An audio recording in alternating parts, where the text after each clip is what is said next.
The court is back in session for episode 30, part 2. After surviving the perilous realm of emergency cuddles and zero peace and quiet, Jessica has returned to finish what we started. Now, where were we?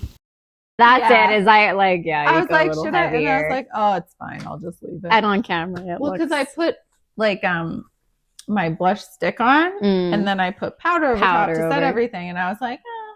So then I took my powder blush, and I was like, oh, I have made an error. She's just perpetually flushed this whole episode. Not this one. Okay. Do we want to do like a... Yeah. Okay. Maybe you should do it. Yes. It was your husband's fault. It was. Andrew. Fine. I was rewatching the one of our TikToks where it's like the threesome one. Every time I laugh, Jamie Armstrong. When you say that, I'm like, like cackling. What do you say? Jamie Armstrong. The series. Yeah, exactly. That's what you say. I mean, we think we're very funny. Accurate. On our for Jamie's birthday last year, on our drive back, so we went to Emerald Lake Lodge. She was like, should we listen to the pod? I was like, we're gonna listen to our own podcast. She was like, I mean, why not? So then there we were on the drive, just cackling, listening to our own jokes. We're like, did you see the comments of those Tamlin people? Were like, I'm like, yeah, but did you see I volleyed back? Yes, I was like, got you. I was like, well, maybe if they look cute with a blonde bob. I was like, if they could rock a honeyed lob the way she does, then maybe we'd give them a pass. Yeah. I said that. No, I said that because we said it. We were joking that coming from a blonde and that's rich or something. And I was like, hey, my husband has dark hair. I was like, they're rage baiting you. I'm like, don't do it. You should, the person who is being like picked at should never respond. So like you should not, I will always respond for you and you respond when, because they'll come for me.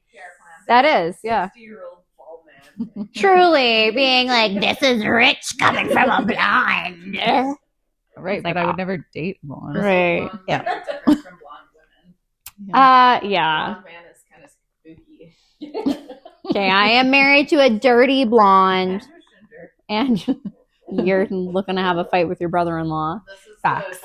the common thread. This is yes. Yeah. Andrew is always like, I'm not ginger. Meanwhile, when he had his operation, they had to give him extra anesthesia or like medication or whatever. And I was like, oh, did they? He's like, yeah, but they said it wasn't a surprise because I'm a redhead. You're like busted. Medically called out. You have been defined, sir. What? No, okay. So if you're noticing, I feel like we did it. Was your hair like this last time? No, but I looked at the video from last time and I was like, ew, my hair. It's an excuse. I'm wearing the same shirt. I tried to like kind of recreate the same look, but in fact, for those of you who are joining us on YouTube or whatever viewing streaming platform we are now on in the future, HBO, Hulu, look for us on all major networks. That's right. This is filmed, in fact, not on the same day, 24 hours later, because right as we got to Jamie's section, my husband called, panic-stricken, fear lacing the treble of his voice as he said, our kid's throwing up and our other kid's screaming, you need to come home right now. Jessica's like, are you sure? I was like, we're halfway through. And there was like a desperate pause where I felt like I could hear his thundering heartbeat over the phone. I was like, I'm coming. So you're like, that's nice, bye. Yeah, right. Wow. That sounds like a you problem. End. So we had to reconvene. Was that last night? No, the night before? No, Sunday night. Night before. Okay, so 2 days. What day is it? 2 days later. I don't know. You don't know. Sorry, I do have to say, I saw a TikTok in this 2-day gap where we have to catch up, guys. This man, okay, you know the man that does the like readings in the different accents? Yes, where you were like, this is Illyrian. Also, no. He had an old copy of ACOTAR and in it had pronunciations listed. Bog, bogey. Gross. No. Callan May. No. Yeah. Everything else is done right. Lucian. Lucian. Sorry, Jane. Correct. What How about about Ian? what about all the RHYSAND stands out? Resand. Oh God, I thought you were about to confirm. I was like, RHYSAND? no, You're like, no. RHYSAND. Yeah. I've heard So- Sarah J Maas say recent. Mhm. Just have to state that SJM, it is bogey. Bogey. Yeah. And Callan May. not Callan May. Sarah Janet, what No. were you thinking? That is rude. When we were talking about that, and I was like bog, and you were like bogey, and I was like, what? Nah, that can't be right. And you were right. Not as spooky. Why am I not surprised? Never. What is it? Never wrong. Just Just early. early. I need that on a T-shirt desperately. Andrew's getting real tired of hearing it. So if he could just read it, I could just point. Like, Take me away. Chapter 66 opens with a tiny miracle. Callius's army has arrived. Hip hip. Hooray! We desperately needed a win because emotionally and strategically, everyone is hanging on by a thread at this point. And like physically as well. Yeah, they're on the Like struggle in bus. tatters. But before we start throwing confetti around, Feyre is piecing together something much bigger. Tamlin was probably telling the truth, like the actual truth, which means his cover is now absolutely blown. And suddenly, all those weird little moments start clicking into place in the worst way possible. So she's like, oh shit, I guess he was telling the truth. Okay, this is like what I said last time where they were having the High Lords meeting and Tamlin's like, oh, I'm a double agent. And the Night Court is like, what? Who would ever do that? I was like, okay, like pot meat kettle. Yeah. No. So yes, he is in trouble. Meanwhile, Feyre's body is wrecked. Her brain is spiraling, and every thought in her head is some variation of where is Tamlin? How is Azriel still alive? Literally. And honestly, same. Yeah. She cannot stop thinking about him flying with shredded wings, functioning through pain that most people would collapse under. It is one of those moments where the cost of this war feels very real. Yeah, just, because Feyre reflects on obviously what she knows of his childhood, because we don't know exact details or a ton, but yeah, she's just like, for him to like tolerate that kind of pain is like what he must have gone through. Yeah. For it to not be To ruin his undoing. Him. Yeah. I love when you always ask Allie. She's never edited Can you hear that? Allie's like, I hear the same things you hear. I'm sitting 3 feet away. Never edited an episode. Okay. As she walks through the Illyrian camp, I'm trying to give her a sense of importance. Okay. Oh, okay. I'm important. Oh, her. Yeah. Her. Oh, her. You're so important. I am. The day that you weren't here was a bit of a thing. For me specifically. No, for all of us. I was like, now? Poor Caitlin. Well, what do I do? What do I push? And we're like, Allie does it. Allie pushes the buttons. I was just like, shit, I wasn't recording. Jamie, don't look at me that way. Yeah, Jory, don't look at me like that. Jamie, inside face is outside face right now. Someone told me I had an outside face or an inside face on the other day. And I I was think like, it was me. was it? I think In a so. call? Yes. I was like, Jamie, that's your inside face. Someone. It's the same person you talk to every day. The only person I talk to every day. We were on Jessica's bed and we were getting ready to put Colt to bed, and Jessica was like, yeah, some people was complaining about this kid and his day home, and Jessica was like, some people have a hard time following the rules, and I was like, I know someone who has a hard time following the rules, and Colt was like, is it me? It is you. Huh. I mean, good self-awareness. That's what I said. I was like, you have great self-awareness there, buddy. And he was completely unashamed, Yeah, he was unrepentant. He's like, is it me? Are you talking about me? That sounds like me. Sometimes I think people, when I leave this set up and like they can see it and they're like, she films porn. Filming porn. Yeah, for sure. For sure. As you answered the door with your mic on, I was like, it's good that you're just wearing like a slouchy sweater today. It's my OnlyFans recording day. Get out of here. That's right. As she walks through the Illyrian camp, trying to project a calm, reassuring, high lady energy, we get one of the best little shifts in atmosphere when she reaches the winter court setup. And babes, I am obsessed. Oh my god, this. Snow white and jet black hair everywhere, lesser fairies woven in throughout the ranks. And Feyre notices that this is like one of the only armies that has lesser fae included. Oh, interesting. Just, do we notice Tarquins? Just doesn't say on the page. Okay. But she makes note of it. And she's like, the winter court. Yeah. Reindeer hauling wagons, white bears in armor, and tiny foxes in little fur vests carrying messages. Oh my god. I'm so sorry. This is aggressively adorable. Like, it's so cute. I need a winter solstice at the winter court. Yes. Like, it would be like having Christmas at the North Pole. Oh, dreamy. Magical. The winter court said war, but make it whimsical. Feyre even notes the contrast where the Illyrians are brutal and severe. Winter is beautiful. I love Which it. is also like in their dress. They're in like fur-lined things and like not right now because it's hot. Like they talk about it being like really warm. Right. Anyways. Then she spots more with Vivian and another female and the wee human, Briar, and immediately clocks a moment between Moore and the stranger that feels intimate. Between Briar? No. Oh, this other. Okay. Yeah. Yeah. So there's more Vivian and another female. Okay. And then Briar. Okay. Not loud, not dramatic, just in a soft way Feyre notices instantly. And then Moore turns and heads straight for her. So this is like after they've had their like haven't blowout. made up yet. No. Cue Feyre internally screaming because their last conversation was rough. Yeah, catfight. Feyre knows she crossed lines, but Moore does not come in angry. Instead, she thanks Feyre for saving Briar and immediately reassures her about Asriel. So Moore had gone to see Asriel. Right. Checked on him.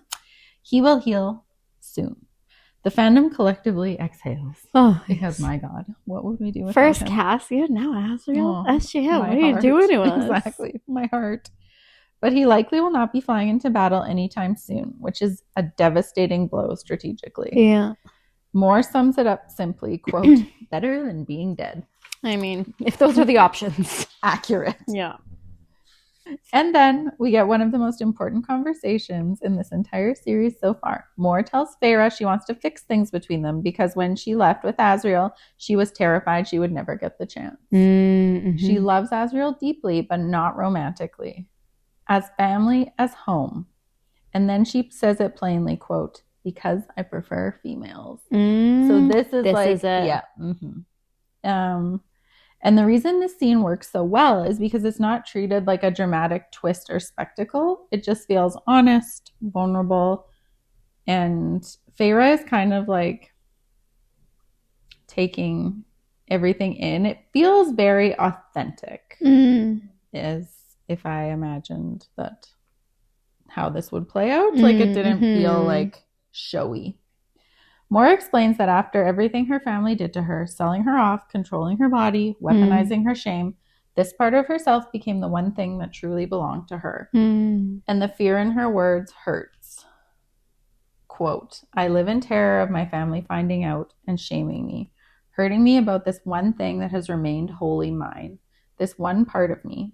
I won't let them. I won't let them destroy it or try to. And you can feel how exhausting that must have been. Hiding for centuries, loving carefully, carrying fear alongside every relationship.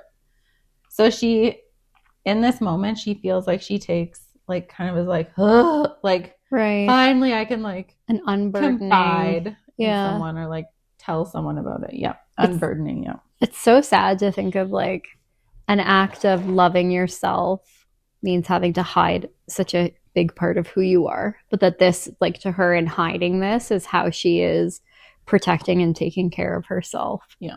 When in reality, we know that, like, having to live unauthentically is so damaging and hard, but when the alternative is even more so, like, which, I mean, so many people who are queer face that, right? Like, yeah. Feyre handles this exactly right. No pushing, no judgment, just love. She promises to keep Moore secret until Moore is ready, And honestly, the tenderness in this scene feels so earned after everything between them.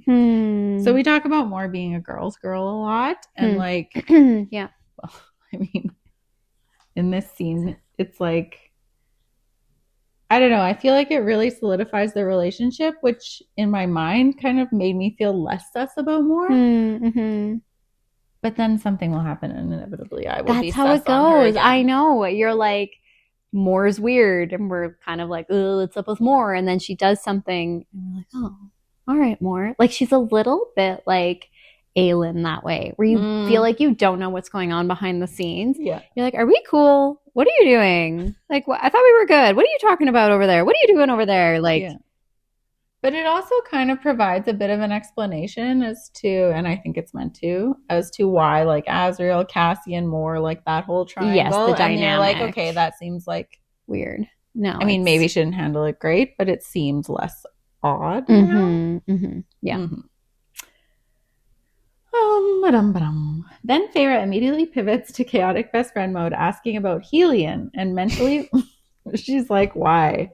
And Moore's like, why not? Why not? And she talks about how she like still likes to get it on with men sometimes too, but her emotional attachment is to women. Oh, emotionally. Like she doesn't feel emotionally attached to men, fulfilled or attached to men, right? Just like sexual attraction. Yep. Oh, and mentally volunteering herself as Perithian's newest matchmaker. Quote, I was thinking about how much fun I'm going to have playing matchmaker for you. Moore's answering grin was brighter than the entirety of the day court, which is cute for approximately 6 seconds before the war barges back in. Right, yeah. Oh, yeah, that. Feyre finally makes it to Amren's tent, only to discover the magical equivalent of a giant do not disturb sign. Amren is locked in, obsessing over the serial's final clue, and Feyre's request for help with Braxis gets shut down immediately. Hard no. Because Feyre starts off her morning trying to go to Amren's tent to get her to help go get, release Braxis. Right. And Amren's like, sorry, I'm busy. Yeah. Interesting. Like, not today, girl. Back at the war tent, things somehow get worse. Helion and Asriel confirm Hybern is moving again. The king has already sent the queens back to the continent because if Prithian falls, they are next. Which honestly tells us everything about how serious this is becoming. Moore points out Hybern will not repeat old tactics, and for once, Keir appears to possess survival instincts and keeps his mouth shut. So, because someone brings up, I forget who, but they're like, oh, he'll, like, maybe he's going to do what he did to get us, like, last time, like, trick us the same way. And Moore's like, no, he won't do that again, based on experience from the last war. And Keir's like, talks about him, like, going to be like, and then he's like, bites his tongue. Yeah. Good. Bite harder.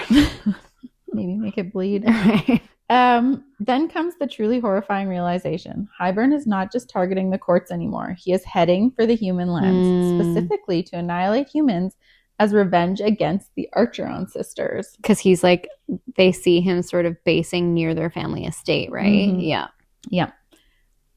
Everyone weighs in, the odds sounding grimmer by the minute, until Helion finally says the quiet part out loud, quote, we'll all die together then. Well, I guess we're following them there. Silver lining. Yeah.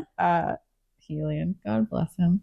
And Cassian, our captain, responds with the most Cassian line imaginable, quote, if I end my life defending those who need it most, then I will consider it a death well spent. Ooh, Cassian. So dreamy. I know, he is dreamy. Feyre then proposes evacuating humans to Adriana by winnowing them out in groups. Whinnying them out. It's out of time. The humans out of the first. Yeah. Out of Prythian. Good God. Some of the High Lords hesitate because magic is a limited resource and they're already stretched thin. But Feyre shuts that argument down instantly, quote, one life may change the world. Where would you all be if someone had deemed saving my life to be a waste of time? And honestly, mic drop.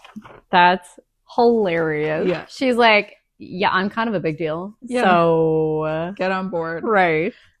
She's absolutely right. Yep. Every single person in that room owes their freedom to someone once deciding she was worth saving. Aw, I love that. Then Amryn appears. Rally the girls. We need to find the cauldron. Quote, I found a way to stop his entire army. I don't remember this. I'm like, what? What's You're the like, now way? what? Yeah, there are mirrors.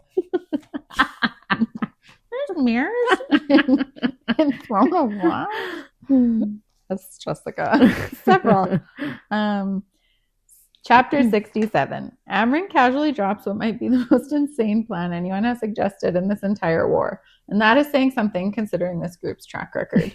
The theory, if they unite those who were made against the cauldron's power, they might actually be able to withstand it, which sounds promising. But this plan currently has several extremely glaring flaws. 1, they do not actually possess the cauldron. 2, Hybern's army is literally on the move as we speak. 3, everyone is exhausted, like spiritually, physically, magically exhausted. Prithian's armies have been marching, winnowing, fighting, surviving on stress and vibes alone. And they are in absolutely no condition to launch some grand, heroic final stand. So naturally, this is when Feyre decides to do something deeply reckless. After she and Rhys return from evacuating as many humans as they can, we get a quiet little moment that honestly hurts more than some of the battle scenes. Feyre's watching Rhys sleep. This was an interesting turn because I feel like in Romantasy, it's always like the man watching the woman sleep and they're like, oh, she's so peaceful. I'm Right. Yeah. I mean, she's thinking the same things, but at least she's watching him. Interesting that Yeah. like shift in vulnerability and like power dynamic. Yeah, exactly. Watching him rest for maybe the first time in days, and as she looks at him, she realizes something terrible and inevitable all at once. Quote, I knew he'd give everything before Aeneas could offer it. I knew he'd try. So again, here to die. What is it you say? Here I am, ready to die, happy to die. Here I am. Yeah, exactly. Fucking Rhys. That. And that's the thing about Rhys. The thing that makes him both lovable and incredibly stressful. He would burn himself alive to save the people he loves and call it a reasonable solution. He is so similar to Nesta in this way. Really? Nesta, for the people she loves, will like, I feel like burn the earth to like, she will go scorched earth on like, for Gwyn and for Cassian and her sister, like Elaine. Poor Feyre. Her sister. Sister. I mean, eventually Feyre. Yeah. But yeah, which is interesting. I feel like if that's part of why they like butt heads is because they're Too similar. similar. And I never really thought about it before because I was like, no, they're very different. But they're not. Rhys also hates himself for a lot of these books, like thinking he's terrible. A lot of like self-loathing. Yeah. Which Nesta, the entirety of book 5. Yeah. So interesting. I'm gonna keep an eye out for that as we move into Silver Flames. So Feyre starts thinking about Bryaxis, about the Bone Carver, about the tiny sliver of hope they might represent if she can just get to the Ouroboros. Which, babes, is objectively one of the worst sentences anyone in this series has ever thought to themselves. She's like, I wonder how I can do that. Because this is not a fun little side quest. This is a go stare into a mirror so horrifying it destroys people's minds. Like, I don't know, this mirror. But then I also kind of, and this is next episode, but like, there's a lot of buildup to this mirror. Yes. And then it's kind of like, wah wah. Yeah. A little bit like the like they skim over it. They're like, oh yeah, and then she looked. Anyways, and you're right. Like, yeah. what? Because the whole deal is that you see who you truly are. Is that it? And it's made everyone else go insane. Yeah. And they talk about it again a little bit further in my chapter next episode. Okay. But I still feel like it was kind of like, it's not like the 13 or anything where they're like the mirror tower and there's like all this build up and like, and then you're like devastated, crying yourself to sleep for weeks on end. Just me. Just us. Yeah, exactly. I don't know. It just felt like very anticlimactic. It was not what I expected. Yeah, I will say that. Mhm. And yet, quote, I rallied the dregs of my power and winnowed north to the court of nightmares. Cue the ominous music. Feyre arrives to find the thousand. Oh, it is this episode. JK, everyone. Never mind. JK, it's this episode. Fuck. Feyre arrives to find the 1,000 stairs waiting for her, leading up into darkness toward the Ouroboros, the mirror of beginnings and endings, which already sounds like something no one should interact with. As she climbs up into the dark, she remembers the Suriel's words, quote, only you can decide what breaks you, curse breaker. Only you. She climbs up into the dark? Mm-hmm. Interesting. Okay. I know, I had to read it twice. I was like, no, it's down. And it's like, no, it's up into the dark. I mean, if you're in the court of nightmares, you're everywhere. Yeah. Feyre, no, she doesn't. She already did that. Which is either incredibly empowering or the worst pep talk imaginable before entering a magical psychological torture chamber. Oh, nope. Chapter 68. Psychological horror, but make it character development. Feyre enters a chamber swirling with snow and vicious wind until she spots it. The Ouroboros. Bronze rimmed, shaped like a serpent devouring its own tail, sitting there waiting. Okay, we'll talk about this on Hot Takes Theories. The snow and stuff? No. The other things. Okay, we'll talk about that. She approaches the mirror and at first, nothing.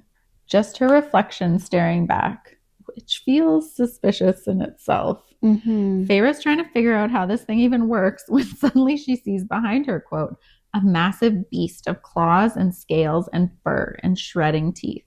The creature inches closer. Feyre spins with her dagger ready, but nothing is there. And when she turns back towards the mirror, oh no, because the beast is still there in the reflection. The call is coming from inside the house. She's like, oh no, this is bad.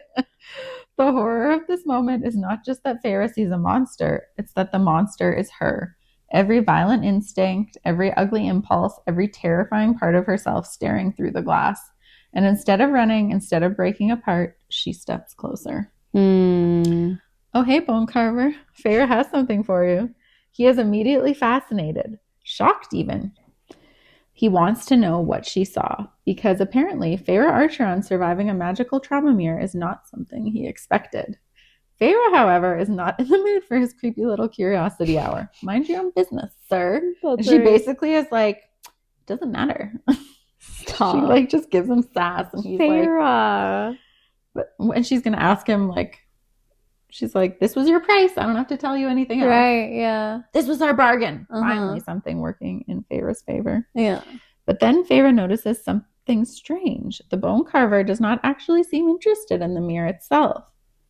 And right as they are about to leave, he drops the reveal, quote, I have little need for that thing, he said, gesturing to the mirror. But you did.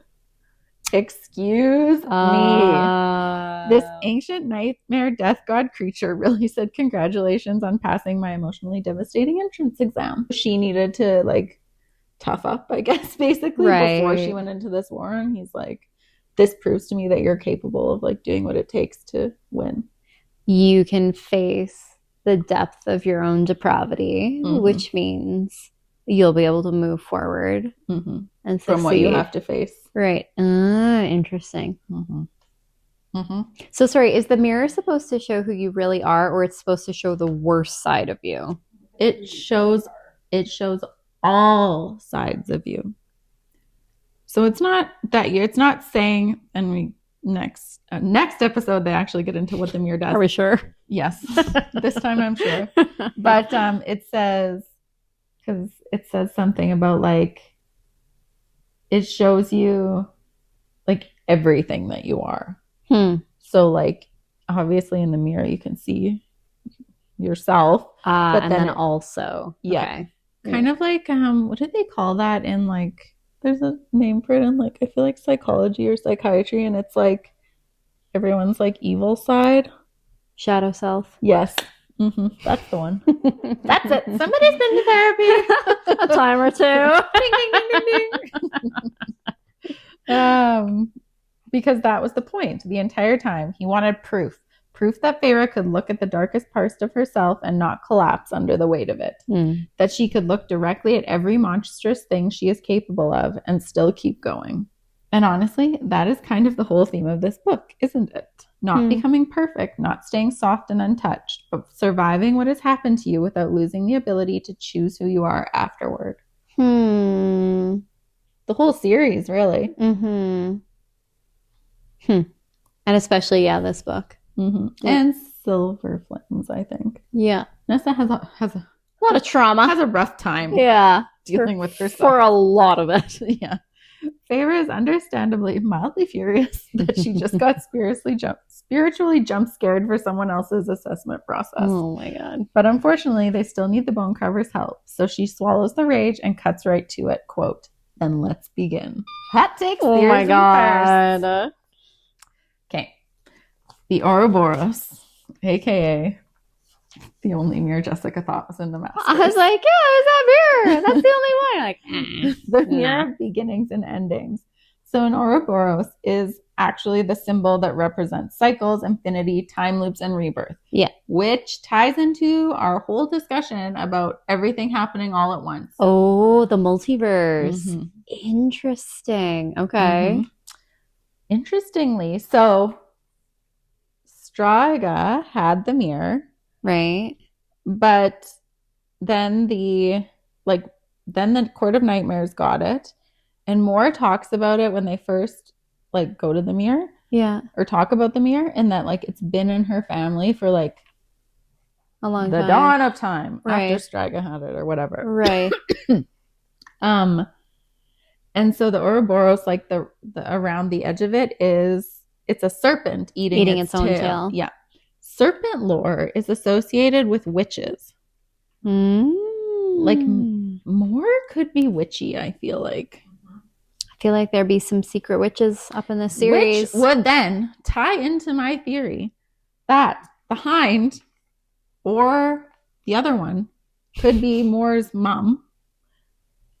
Or a distant relation, because they were both born from a witch mom. Hypaxia is the other one. Oh, yeah. Anyways. Blonde, and behind is blonde. So the most beautiful thing you've ever seen. in your whole life. Just everyone living in Prithian they're supermodels. And Feyre said that time behaved differently inside the mirror. She didn't know how much time had passed. Okay. Also, I clocked when you were talking about it that it's in a room filled with swirling snow, and we have learned that Moore's family ruled the North. Very interesting. Okay, side note, my mom is in a movie, a film club, and one of the women, her name is Hecata, which is the goddess of witchcraft. Amazing. I was like, stop, that is not her name. She says it's slightly different, Hekita or something, but it's Hecata, spelled Hecata. And I think she's Greek or something. And amazing. I'm like, stop. She is named after the goddess of witchcraft. And Mom was like, yeah. I'm like, that's hardcore. Very cool. I know. I want to talk to this lady. Okay, what is happening? Okay. Then, as I previously mentioned, this also ties into the witch mirrors in Throne of Glass, which can also, drumroll, reveal truths. More. Her power is truth. So what does this mean?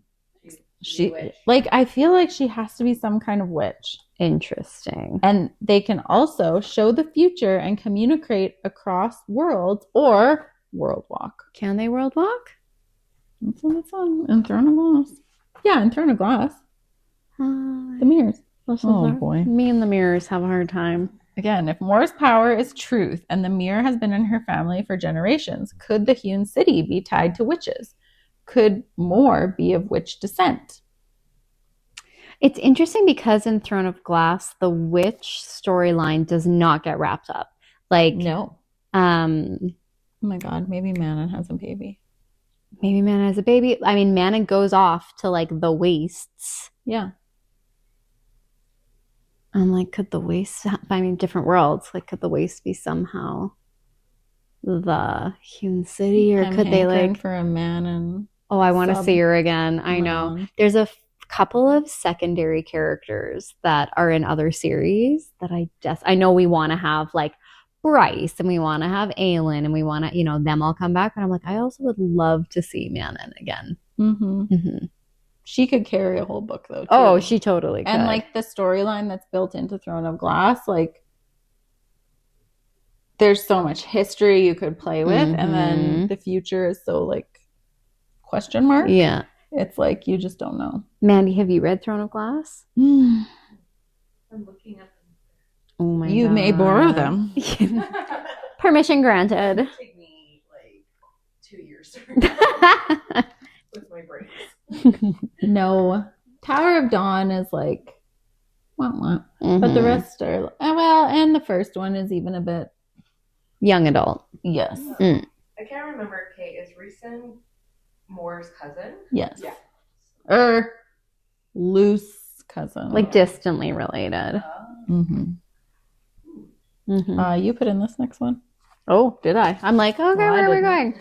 Oh, I just thought it was interesting. Asriel mentions when the cauldron has like come and stolen Elaine away. Because at first he comes out and he's like, what is that? And I had a moment where I was like, wait, he can hear the cauldron. Is he made? But no. He said, they're like, you can hear it? And he goes, no, but the shadows and the wind are like recoiling and upset. And I'm like, what is that? We know he's a shadow singer, talks to shadows, can turn into a shadow. The wind. You know who sends secrets on the wind? Coast Guy. Coast J. Coast J. I was like, I thought you said Coast house. Guy? I'm like close guy. Okay. Who's that? I heard house Coast J. Coast J. It's CH. The lake. Yeah, Coast J. Coast Guy. Coast Guy. What? Oh, I mean, whatever. Yes, Bogey. Nobody knows. it says that he spreads his rumors and his secrets on the wind. I feel like there also is something with the prison where like things can be whispered through the wind. I feel it on my spidey senses. I feel like Also, the prison is the dusk court. I need to reread. Said on the page. I need to reread Crescent City so bad. Oh my god, I just downloaded the bonus chapters of Crescent City. There's like 5 of them. Shut up. Guess what I'm doing today? Oh my god. And there's a Silver Flames one we need to read. Bonus babes. It took we me need like to. an hour in like Reddit to find a link that actually worked. I was deep in Reddit. before we're done this one, to build on my Amarantha theory that she's going to come back from the dead. The dread trove, whatever, one of the items raises the dead. Le Masque. So just interesting and curious. But it doesn't raise the dead in a sentient Permanently. way or permanently, right? Like they just kind of become your slaves. Yeah. They do It's like the necro. the necrothralls. Yeah. Yeah. What part are you at in Silver Flames now? Oh, Nesta just made Cassian come in his pants. Oh my god! That part on the stairs. Yes. I love that part. And he's so like pissed and embarrassed about it. And he is. I love him for it. We do, and the way that like SJM handles that is like it's funny, but also you do feel a little bad for him. But you are like kind of like, And she's just like, what? Bye. Yeah, see ya. Oh, so good. Almost as good as Asriel. Come on. Right. I'm right here. God, poor Az. Like these next few chapters, he's like their chaperone. He's just like, fuck, god damn it. So funny. Oh, too Okay. cute. Shall we wrap? Yep. Allie, we weren't asking you. So Just have a wrap? We're just We're just ramping up. yeah. Wrapping up. If there was ever a point of no return, this is it. Covered in blood, running on pure adrenaline, and emotions are spilling out at the worst possible moments. Every victory suddenly feels like it comes packaged with 3 new problems and a fresh emotional hell. Stop. And just when we thought everyone had suffered enough, we've got deeply questionable plans and the sort of emotional damage that arrives hand in hand with life-altering decisions. So tighten the laces on your Illyrian leathers, babes, because up next, we are serving stress, suffering, and just enough hope to keep our inner circle charging straight into disaster. Just my last This is quite the episode. Editing this is going to be a freaking nightmare. I'm so glad I volunteered to edit this last half. I didn't edit the first half, so I'll just upload it and do the whole thing. It won't go out till Thursday, though. Oh, that's fine. Okay. How dare you? Shame. The panel of experts Yeah. Your 25 YouTube people. are going to be like, where is it? Listen, Mandy. Okay, I have had people message me being like, are you guys releasing an episode this week? My midwife page, hi. And then Shani, they're always like, where is it? And I'm like, it's coming. You're like, Much we're like not us. good at this. Right? It's a baby. We're not good at the editing. Anyways, Yeah. Anyhow, we would like to hear from you. As we continue to build this little corner of our world and fall in love as we dive into fantastical worlds, fabulous folklore, and fine males and men. I almost feel like we could just remove men from this altogether. just males. Just males. Follow A Court of Books and Babes Pod on Instagram, TikTok, and YouTube. And while you're at it, click the subscribe button. Lastly, you can show us a little love by taking 5 minutes to rate and review our podcast on Apple, Spotify, and share it with all the babes in your life. Until next time, stay bookish, babes.